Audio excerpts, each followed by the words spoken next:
আইসিসির যে security team আছে, সিকিউরিটি দায়িত্বে যারা আছে, তারা একটা চিঠি দিয়েছে। সেই চিঠিতে বলা হয়েছে 3টা জিনিস হলে বাংলাদেশ টিমের নিরাপত্তা আশঙ্কা বাড়বে। একটা হচ্ছে বাংলাদেশ টিমে যদি মুস্তাফিজ অন্তর্ভুক্ত হয়।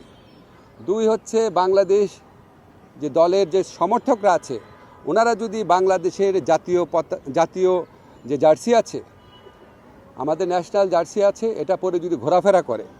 আর 3rd হচ্ছে ইলেকশন যত এগিয়ে আসবে তত নাকি বাংলাদেশ দলের নিরাপত্তা আশঙ্কা বৃদ্ধি পাবে।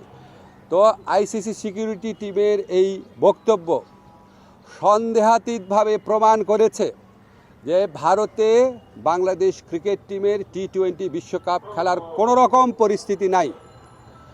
আইসিসি যদি আশা করে আমরা আমাদের শ্রেষ্ঠ বোলারকে বাদ দিয়ে আমরা ক্রিকেট টিম করব, আমাদের যারা সমর্থক আছে তারা বাংলাদেশের জার্সি পরতে পারবে না, আর আমরা ক্রিকেট খেলার জন্য বাংলাদেশের নির্বাচন পিছিয়ে দিব, তো এর চেয়ে উদ্ভট, অবাস্তব, অযৌক্তিক কোনো প্রত্যাশা হতে পারে না।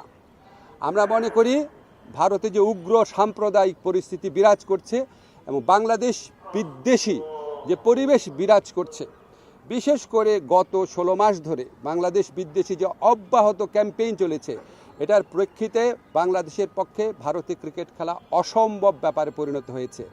মুস্তাফিজের পর্ব এবং এরপরে আপনাদের যে চিঠির কথা বললাম সেটার মাধ্যমে এটা সন্দেহাতীতভাবে প্রমাণিত হয়েছে। আমরা মনে করি ক্রিকেট খেলার উপর কারো কোনো মনোপলি থাকা উচিত না। বাজার ব্যবস্থাপনার ভিত্তিতে একটা খেলার সম্পূর্ণ বা একটা টুর্নামেন্টের ভাগ্য নির্ধারিত হতে পারে না। আইসিসি যদি সত্যি গ্লোবাল অর্গানাইজেশন হয়ে থাকে আর আইসিসি যদি ভারতের কথায় উঠে আর না বসে, তাহলে অবশ্যই আমাদের T20 বিশ্বকাপে খেলার সুযোগ শ্রীলঙ্কাতে দেওয়া উচিত।